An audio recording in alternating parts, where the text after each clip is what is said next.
Very good. Very clear.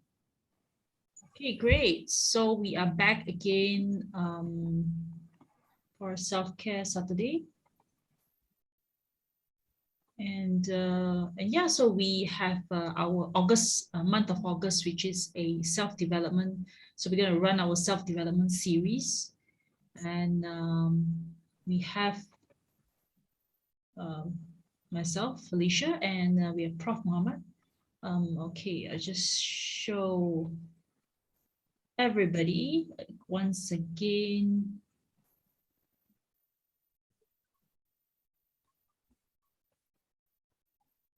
Okay. What we are basically offering. Okay, so everybody can see, right? Yeah. Awesome. So, all right. So we are here every Saturday at 9 p.m. for Self-Care Saturday session. And you can follow us on YouTube as well. Also on our Instagram, littlefriends.my. And definitely we can be in contact with Prof. Mohammad and also myself. So we started off the first week of August with a topic on tame the beast, right? So how do we tame the beast, the emotions, and how do we deal with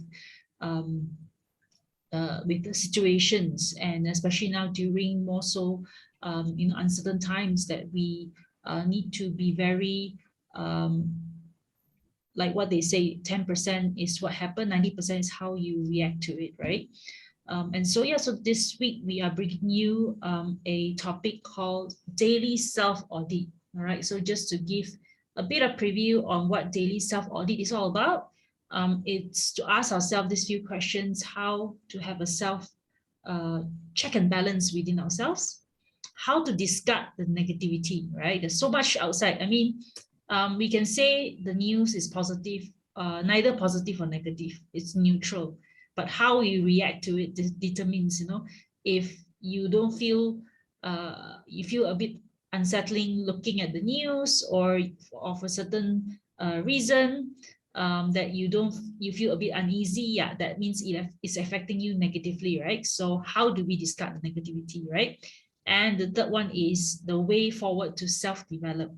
Okay, so Prof. Mohammad will be sharing with us. Okay, so tune in also for our next week's session, which is a Better You, and also the last week of August in our month of Merdeka, right? Finding your voice and also to inspire others. So welcome everybody once again to our session.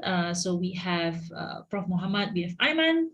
Hi Noreen, hi Juan, and hi Coach Francis. Welcome everybody. And yes, the floor is yours, Prof. Okay, thank you, Felicia. Assalamualaikum warahmatullahi wabarakatuh. Salam sejahtera. Salam al-hijrah to my Muslim friend, and also to all the listeners. So hopefully that everyone is fine and everyone is in the best of health and also feeling good about self. So this is the second part of our self-development series. So looking at what we have discussed last week, so this is a follow-up on how we can actually take stock and look at ourselves. And since this is also a month of a new month for the new year, so might as well let us have a look again how we assess ourselves and how we audit ourselves so that we can be a better person. So let me just share my slide to start with. Okay, or just hold on. Yeah.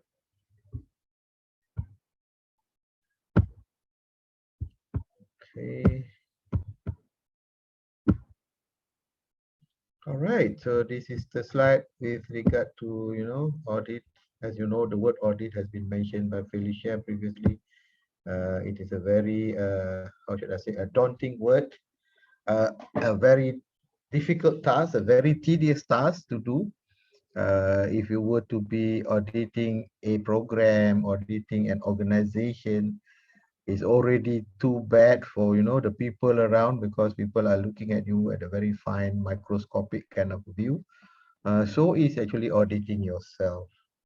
So let us just look at this caption to start with. Right? Ask yourself if what you are doing today is getting you closer to where you want to be tomorrow. So I guess every day we all must have what we call a mission. And when we are entering our new year, usually our mission is supposed to be for the whole year mission, which is actually too much to handle actually at a time. So why don't we break up into a very small portion, a manageable portion? We look at our mission for the day, and when we can actually take that bite-sized mission for the day, maybe the achievement will be easier, will be better. So I think this is how I would want to suggest all of us look at the present. Every day matters. So this is where we call mindfulness of your day, mindfulness of what you have achieved, and mindfulness about what actually was the obstacle for you not to achieve what you really plan to achieve. Excuse me. So this is another one to keep a check on how much of you and your activity is conscious or unconscious or subconscious. So self-audit is self-transformation. So what does this phrase mentioned by Sadhguru is about mindfulness. Everything that we do, we have to make it mindful. Every day, everything that we do, actually, it must put up into a conscious state so that we are aware, fully aware of what is going on. And by doing that, later we can audit ourselves and then we can make a difference the next day. So before we go on, let us just recapitulate what mental health is all about. So as I said that previously, mental health is as equal important as physical health as compared to many other health in our domain of life. But usually we actually put mental health to the background. We are not really focusing much about it. It comes and goes, sometimes without notice. Unfortunately, when it has appeared to be a mental illness or a mental distress, only then it comes into picture. So here there's another statement. People living with a mental illness can experience positive mental health. So it doesn't mean even though you are distressed, it doesn't mean you cannot have a positive mental health. So people may experience poor mental health even without a mental illness. So that means in this situation, I'm trying to actually tell you that all of us are experiencing emotional health, not really mental health as much. Later, I will talk about the difference between emotional health and mental health. And emotional health is usually a very brief situation, which is a state kind of a situation where it comes and go. It is very transient. But when you achieve, when you reach what we call mental ill health, that is where we worry that you are already having some kind of mental disorders or is a problem with psychological issues that you are having. So here we look at what we need to do. I think Coach Felicia, Coach Francis, and myself, we were trying to deal with you all this element in ourselves, physical health, the nutrition, the exercise, and possibly if we can, the early detection and screening for preventive measures. Similarly, in mental health, we want us to be better ourselves, self-efficacy. We can manage ourselves well. We know how to manage our stress. We know how to be in a safe environment and a secure environment that will actually prevent us from going downhill to having a mental ill health. And also the emotional health, we're talking about our emotion.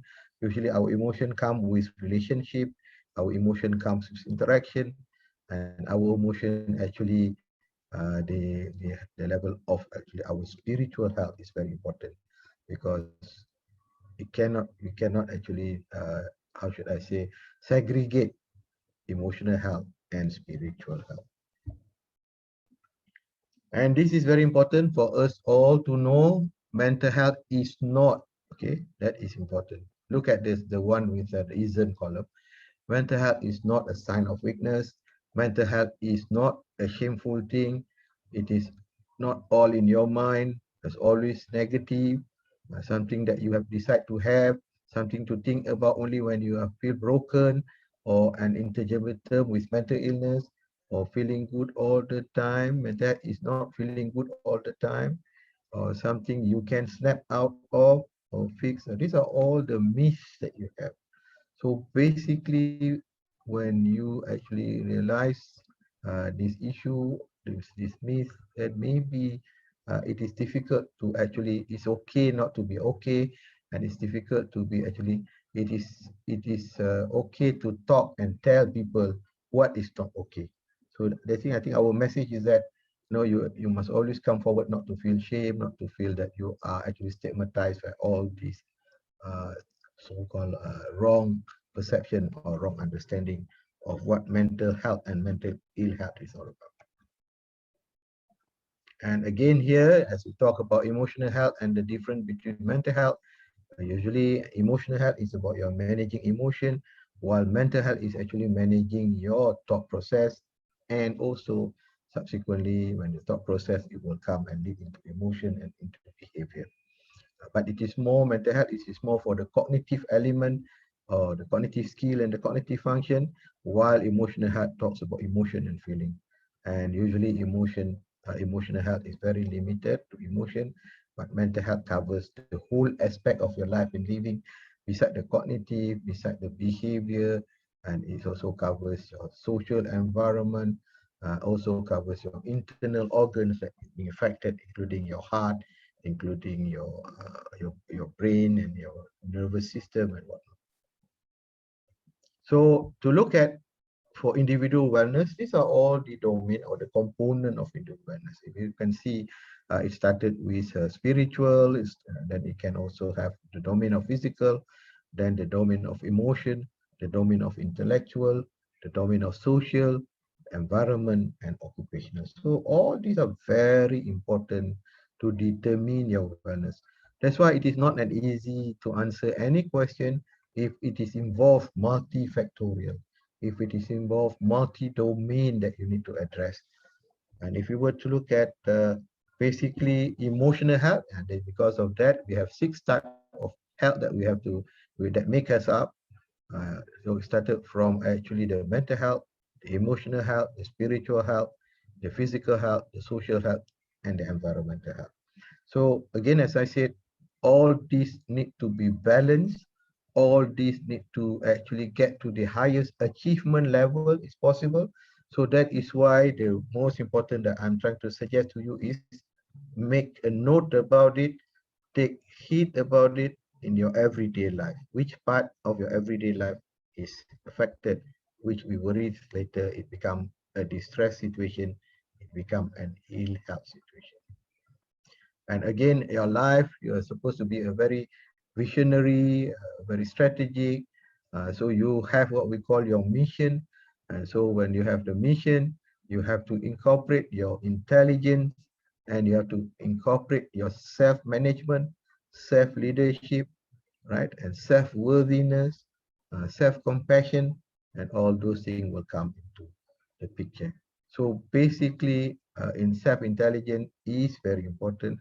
A lot of people are academically achieved, intellectually able, but unfortunately lacking in smartness of managing and handling their life in all those aspects.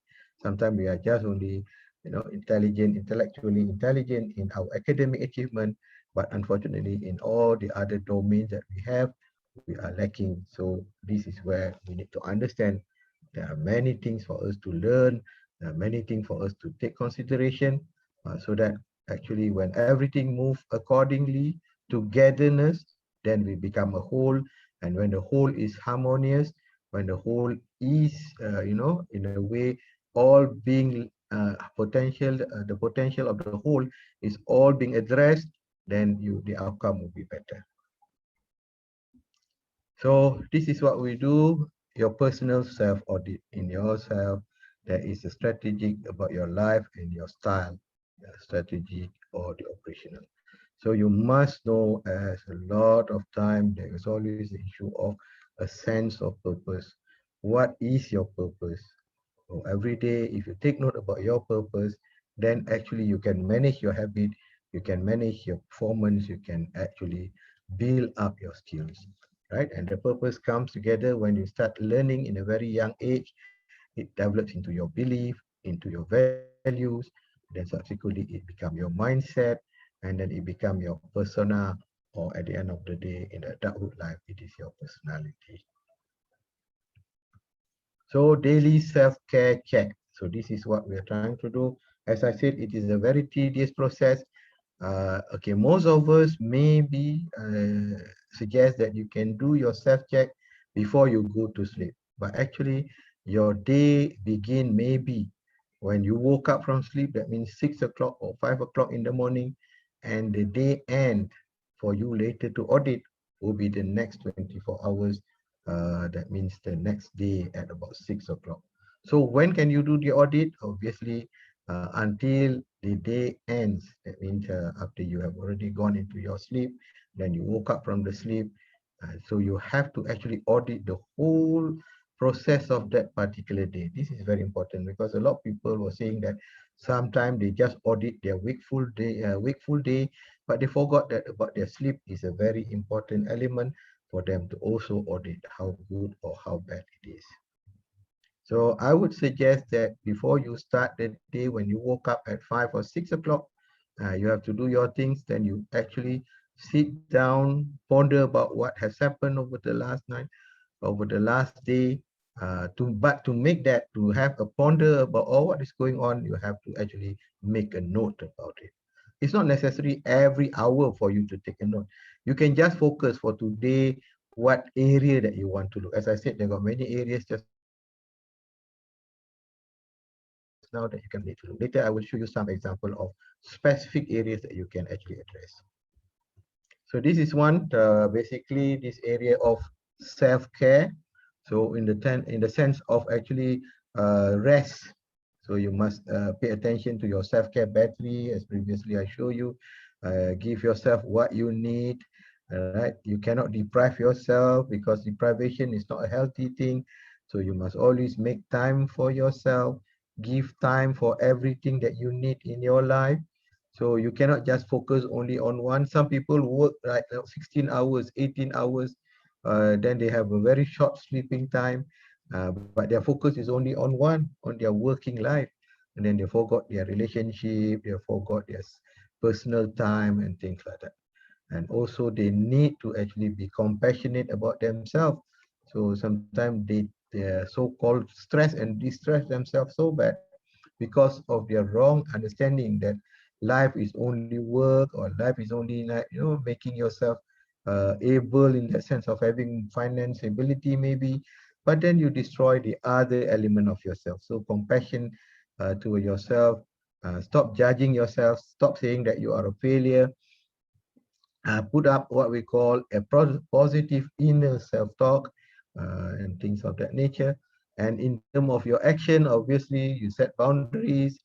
You learn how to deal or actually develop your coping skill or your defense mechanism, heighten your actually adaptive defense mechanism, the mature defense mechanism, reduce the immature defense mechanism, reduce the neurotic defense mechanism. So these are all for you to take note actually how you can improve yourself in that self-audit situation, right? Don't give up and things like that. And be truthful.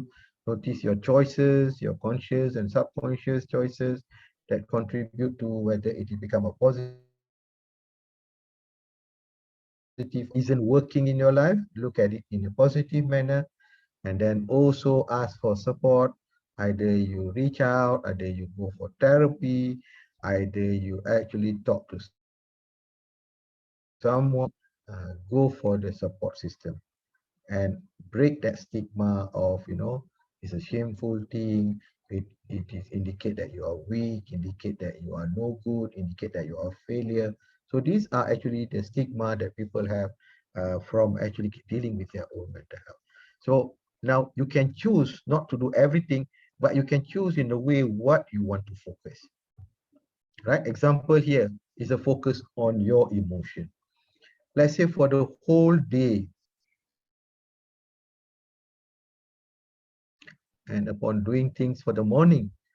Now, if you were to do some kind of charting for the morning, you can put up which are the most how should I say prominent time, or not only prominent but ongoing, that you have in the morning. Of what kind of emotion are you having? Emotion of worries, or sadness, or angry, or excited, or happy? Take a note on that, and make a note of that. And then later in the afternoon, does it same or does it change? And then in the afternoon, in the midday, in the night, you can have this kind of looking at specifically how you are 24 hours. And does that emotion also actually bring down other aspects of your life? Example, your relationship, example, your sleep, example, your eating, example, your activity. So all those kind of things you can take note. So let's say if you feel that emotion is a thing that you really want to focus on to improve for this time around, maybe as just now the first caption was saying, what is for the next day? Will it be a different next day? Will be a better next day? So you can actually clearly look and what are the triggers, how you respond to the triggers, what makes you feel happy, or what makes you feel sad or angry, and then how you should deal with it. So this is where the audit come about. If you can't do that, it will go on and on and on without even you realizing it. It has passed by 1 week, 2 week, 1 month, and so on. Or you can look at your social skill, a checklist on the social skill. Example, what did you do for the whole day if you were to be talking to people? All right. Did you look at the person you are talking? So that indicates something of a communication skill, self-esteem, right? Confident and whatnot. So if your answer is always, then it is fine, it's good. But then if you have sometimes or never answer, then something is need to be improved maybe. Yeah. Or you speak clearly to others so that they can understand you. Or actually you listen to others, you listen to understand from the person.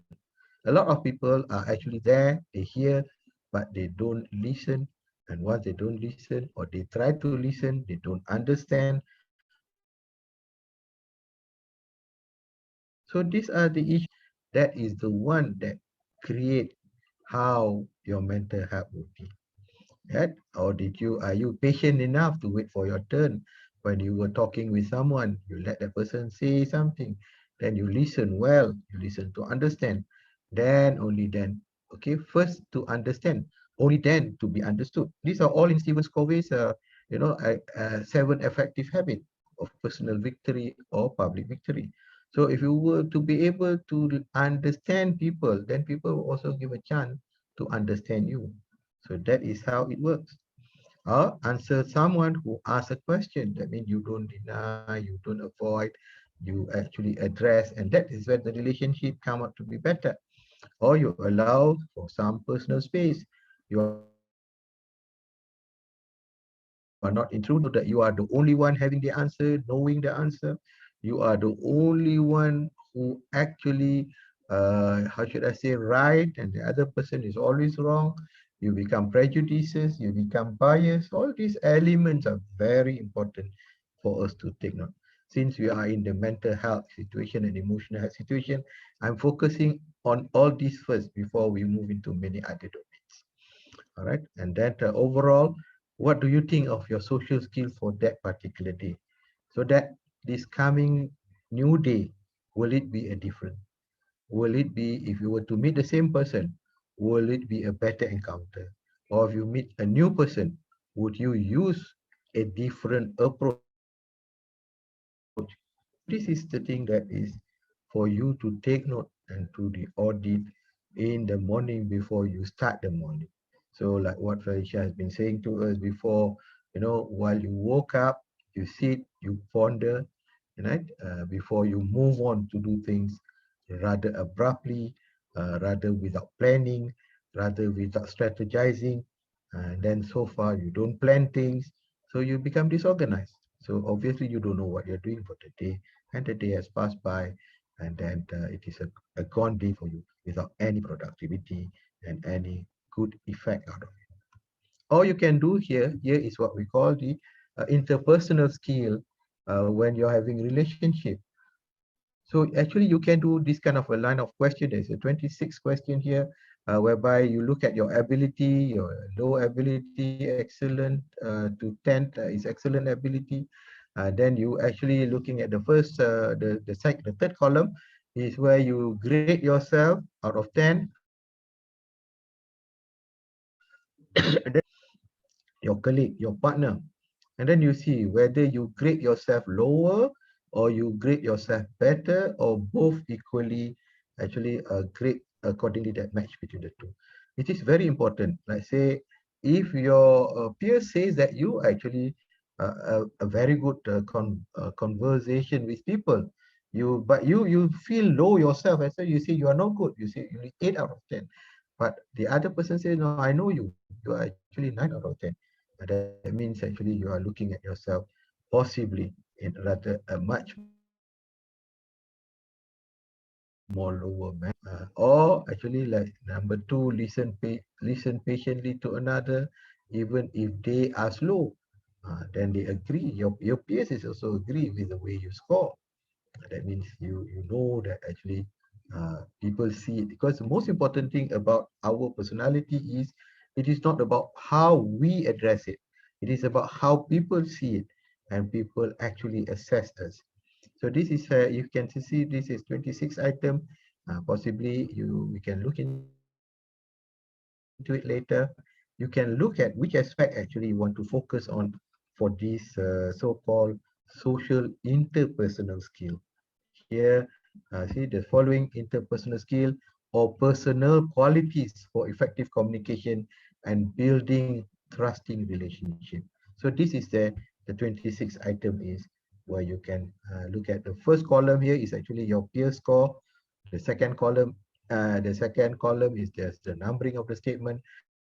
The third column are the statement. The fourth column is your personal score, and then the different is either minus or plus or equal. So which part of it that I think we have trouble? Actually, this give about being self-worth, being self-confident, good self-esteem, and things of that nature. So this is an example of how you can audit yourself emotionally or mental health issues. Because if you did not take this kind of a thing, if you did not try it out, then maybe it won't come easy to do with other aspects of your health that you want to audit every day. So this is basically the reason why we need to be able to do the audit, and these are the things that you need to practice. Example, physical activity, good quality sleep, and all this while we have been trying to promote to you mindfulness practices. And self-audit is also a mindful practice, because you're fully aware of what is going on with you. Balanced nutrition, have your self-care, you have your supportive relationship. So that is for now. I hope this is just an example, so we can talk about what kind of a thing that you want to be better, what kind of areas that you want to actually audit, so we can actually try to understand and give you some ways of looking into it. Maybe we can discuss much more after this. Okay, Felicia, back to you. Thank you so much, Prof.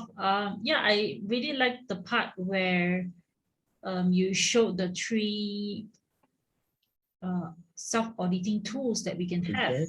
You know, yeah, Yeah. yeah. You mentioned the first one, which is the mood checker, right?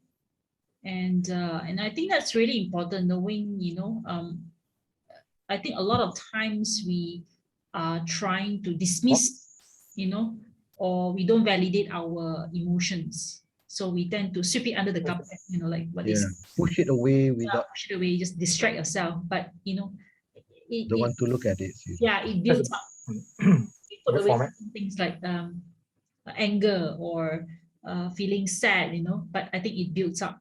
And then when you don't have that mindfulness, or you don't audit yourself, and that's where the problem comes in, you know, when you're hit with certain so-called minor inconveniences, they say, then all the things that you accumulated will come back to trouble you. So you have to face it no matter what.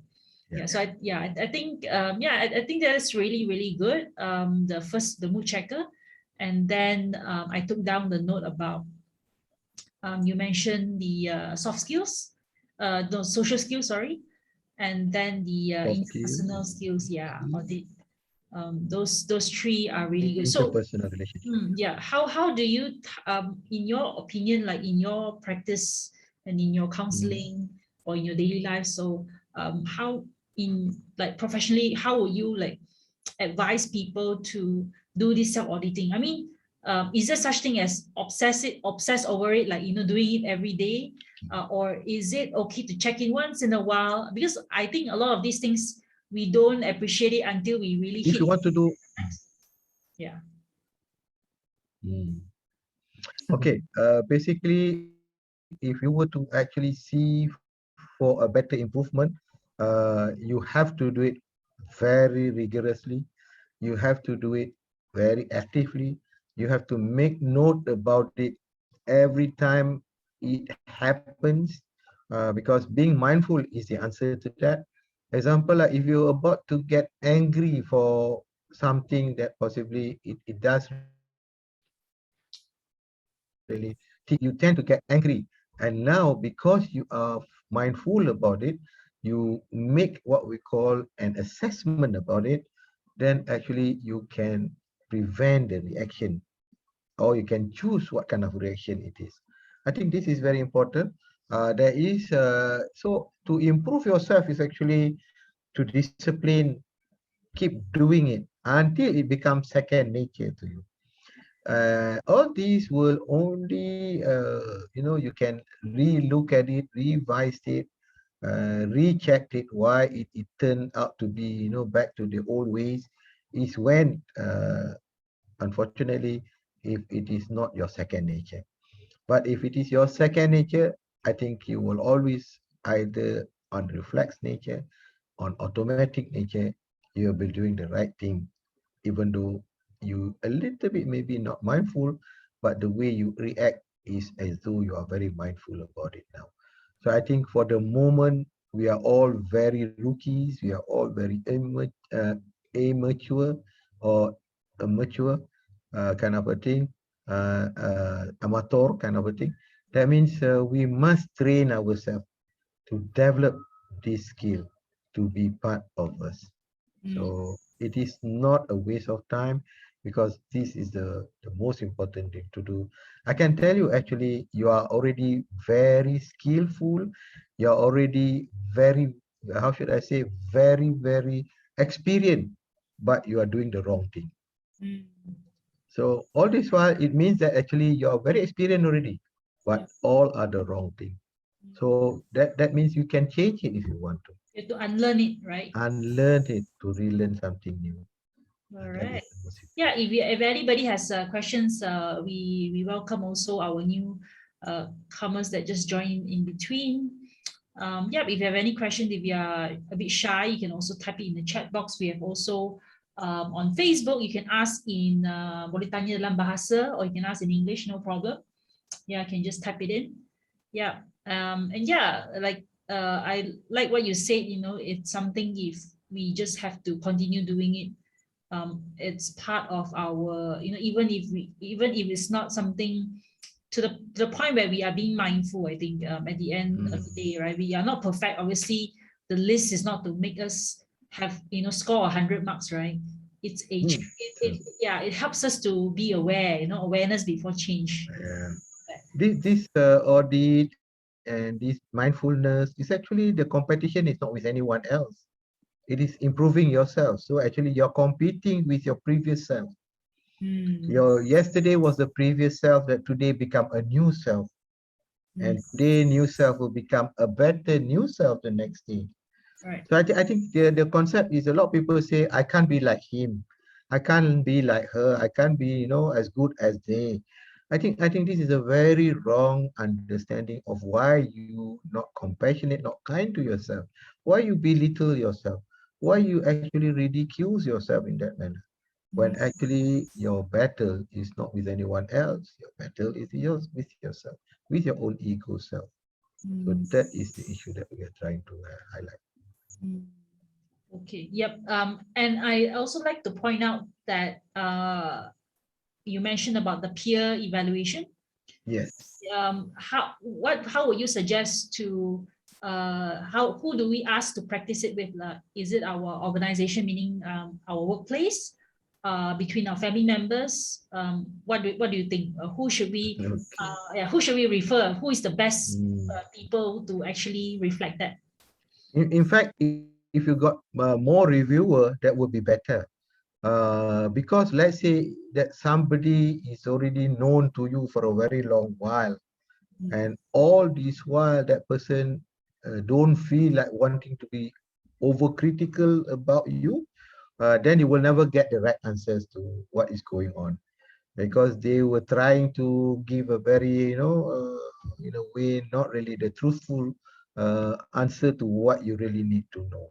So sometimes, even like when we did our, exploration, and later when we did our investigation in clientele kind of a situation, mm, we not only asked the parent, the mom and dad, we also tried to get the views and how the brothers and sisters were looking at it, in terms of the personality. We call it pre-morbid nature, and sometimes we even ask about how he was in the office, how he was with his friend, and things like that, so that a better understanding from different people, different views.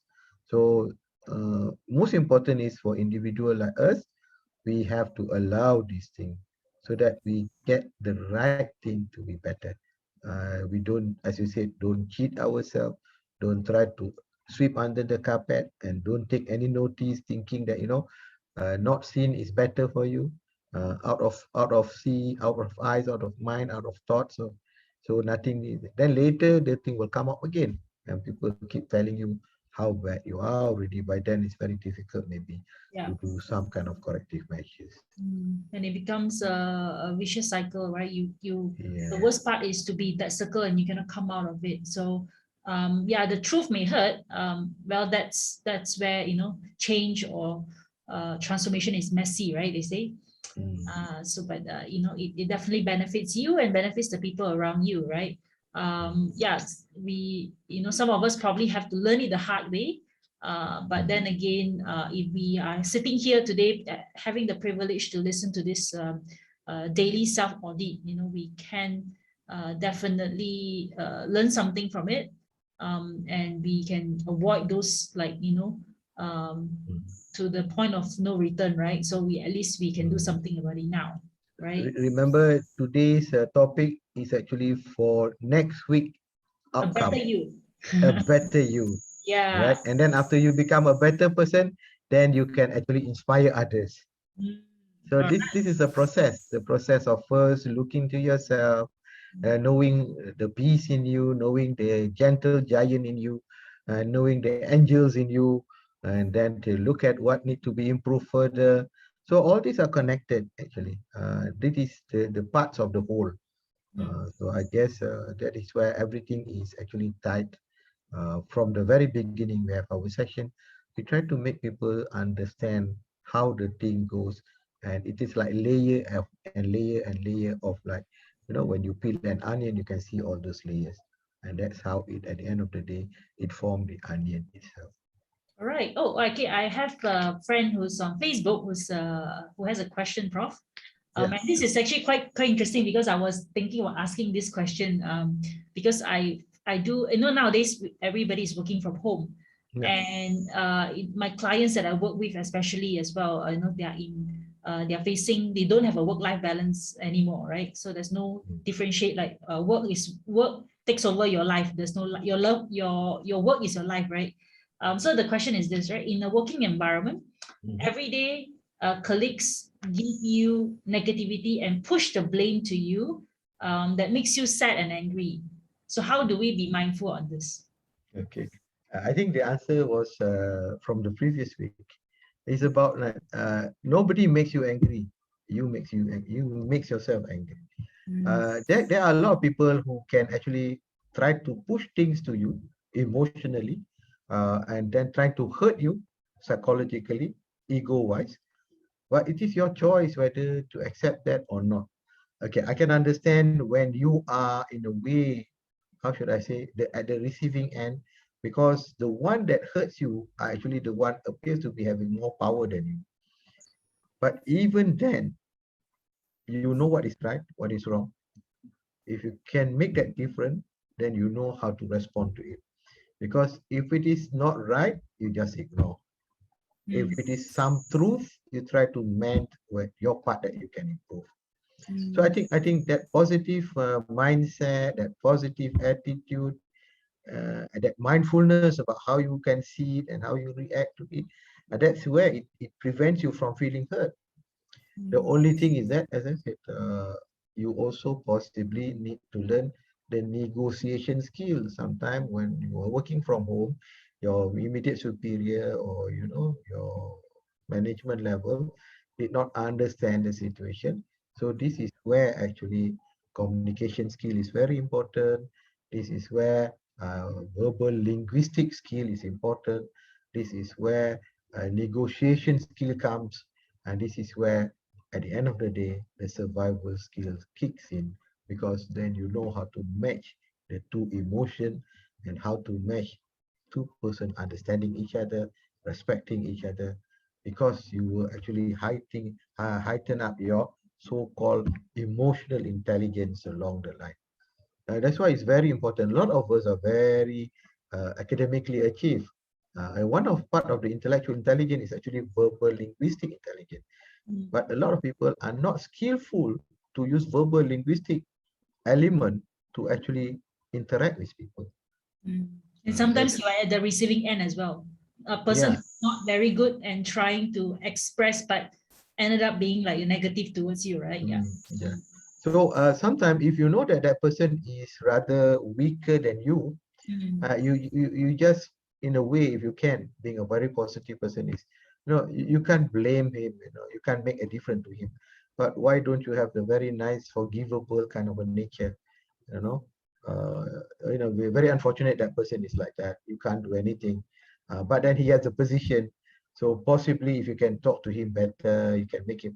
So I think that is where, to me, any relationship, supposedly, not only in medical doctor patient relationship, in any relationship, if you can actually reach a relationship I call therapeutic relationship. mm. Your present with another person is a therapy to that person.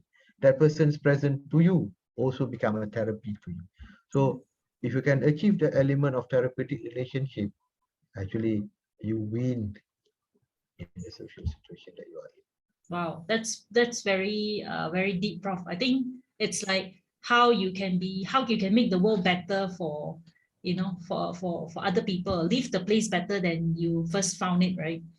Sometimes that person is put in front of you to become your teacher, right? Yeah. I think I've heard of this before. I think it's very true. Sometimes situations are put in front of you because somehow the universe wants you to learn about it, right? And Mm. hopefully from your story, can inspire others. Yeah, yeah. Actually, you can use this method. This is what we call an opportunist person knows how to use a situation. A pessimist person always look at it in a very different way. Mm, So everything that comes in front of you, good or bad, actually are all opportunity.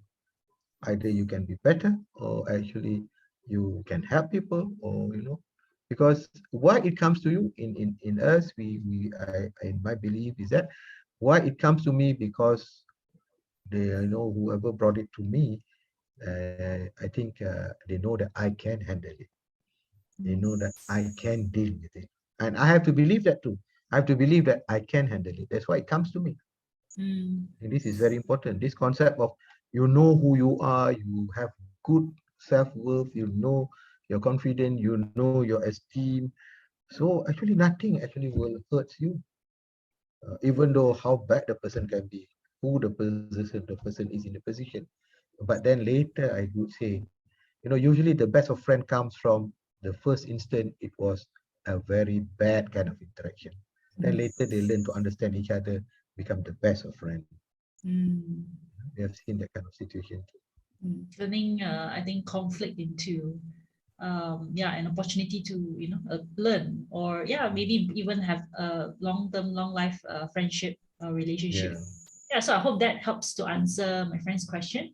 I think thank you so much for that question, because a lot of people has been feeling frustrated, because imagining you are being in that situation, uh, and there is, in an office environment, it's so different. You can turn to the other person and express, or you can talk to your boss. You can, there's a face to face, there is instant reply. So now you are basically in front of the computer. um, there's less emotion being expressed. You just have to get the job done. There's a list of things. I expect the report by tomorrow. I can contact you anytime I want. So there is no more boundary. So I'm guessing that people cannot make you angry, but you can set some boundaries, Yeah. and you can use that as an opportunity to learn how to deal with it better. I think. Always remember this. Even the concept of abusive nature, even the concept of you feel you've been abused, I would say true enough. Yeah, it has actually, as I said, it has threatened your ego. It has tickled your ego. It has made you not settled. It actually make you angry, make you frustrated. But you know, how else can you respond to it? If you want to hurt yourself, then you respond the negative way. If you want to be better, then you just leave it at the door. Mm, Just put it there, as though like you just hurt, but it doesn't touches you. So I think as I said, that needs you to be a strong person, know who you are, know what you can do, and know how to do it. And this is where we put this platform for all of us actually to learn how to be a better person. mm. Okay, so assuming that next week we are going to learn about, after after we learn how to self audit ourselves, we can take certain next steps, how to actually work on the how to, the improvement part and things like that. I think that will be an very interesting question, very interesting session. Just to give a bit of preview, in case anybody want to ask any question, but preview for next week. We have a session called A Better You, so you can register and be on Zoom with us. We have like a little small community here, and also on Facebook. We can learn about knowing your strengths, ways on how to be a better version of yourself, and maintaining or having that maintenance of a better person within you. So I think that will be a very good session for next week. So Prof, if people would like to reach out to you, how do they do that? Yeah, I guess you can send give them the flyers with regard to my email, with regard to my phone number. I'm always available, Okay. inshallah, to assist, to share. Because to me, this is the thing that we can offer. Uh, you know, uh, while we are here, why don't we do the best that we can to share with people because of what we have experienced and some knowledge. So I hope that will help you. So just contact me. The number is there. You can WhatsApp me. My email is there. All right. So I'm just showing also Prof's. Yep. Right. Yep. Definitely can be in contact with Prof. Here's the email and the phone number. You can also be in contact with me as well for more information. So the next week we are going to have the same time, same days. Please follow us on our Instagram, littlefriends.my. And do share. If you find this beneficial, do share it with a friend. Our session will be on the 21st of August next week. Francis? Yeah, can Yeah, yeah, Coach Francis. yeah. Yes, Felicia? Yeah, yeah. Francis? Can you talk about the physical audit kind of a thing?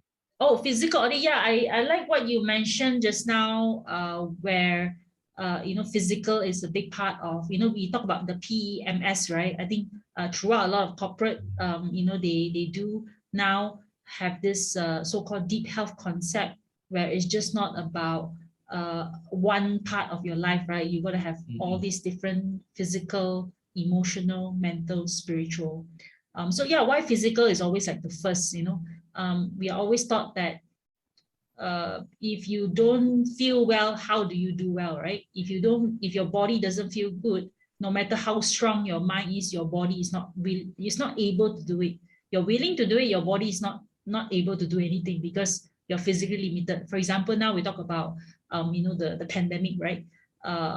Your frontliner, your first line of defense. Yes, our frontliners is doing their best.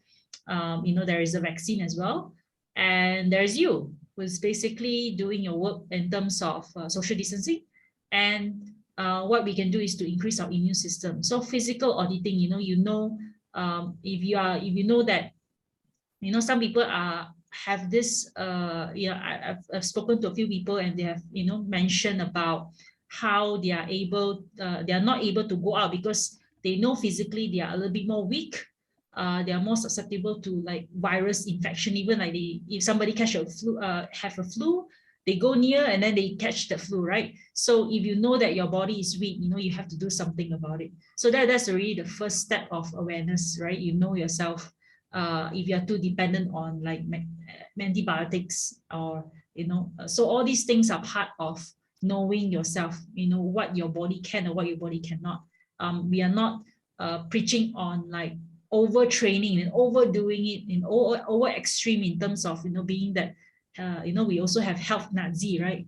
Being extreme, going on a certain diet, specific. I think everything in moderation.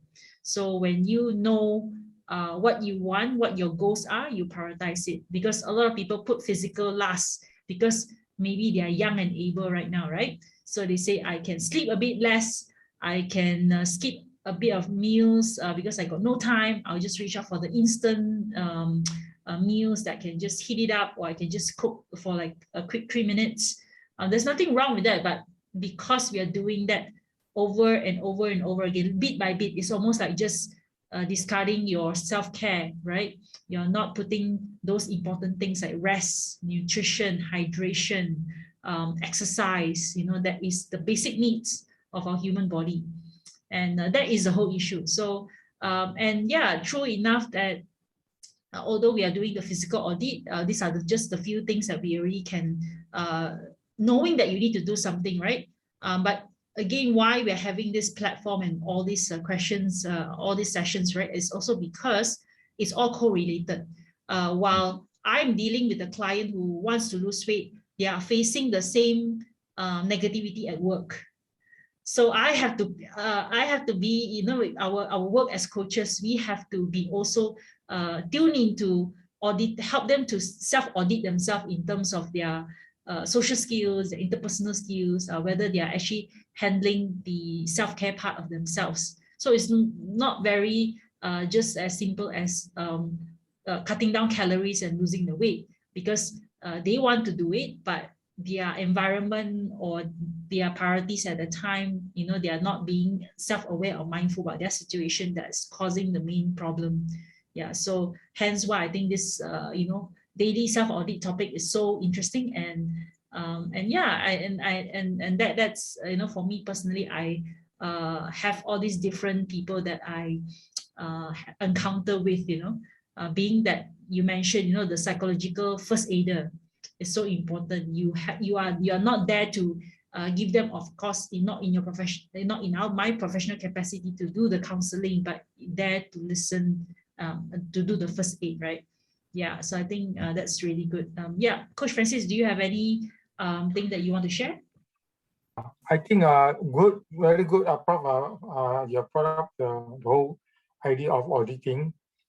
On the few forms that is which you have showed just now, the emotional so-called engaging for the day check-in, morning, afternoon, and evening. That one is a good one. So it's good that we can make it available for our audience so that they can they can try it out. Then if they got any problem, then they can refer back to you, so that they can at least, you see, those things will help you to watch your thoughts and your feelings, which is very important, because those are all so-called opening up, then you can get only back, you can get better. See, so if you start to audit, then there are areas that you need help. Then that's where they can come back to this platform. Okay, so try to make it available either in a Google form or whatever it is lah. Okay, thank you so much for the Right. audience out there. Yeah. Right. Yeah. Thank you. Thank you so much, Coach Francis and Prof Mohammad. Yeah, and everybody who has attended. Yeah, today I think everybody is like, I guess, nodding and taking down mental notes or writing it down. It's very fruitful and beneficial to those who's listening. And yeah, and this recording will be available on Facebook and also on YouTube. So we can always, there's always an unseen audience, right? So there's maybe 8 to, there's a bit like 10 to 12 people on the call. We may be able to reach out and share with 1 or 2 more friends, and there we can help another person. Or it could be beneficial for them to know, right? So I hope that this call finds you well. Thank you so much for joining in. And this is a free community contribution, as a collaboration between PRKPP and Fit Unit, Prof Mohammad, who is, definitely a sifu lah, right, in mental health for, so many years, and, very experienced in corporate training, in counseling, he's also a lecturer.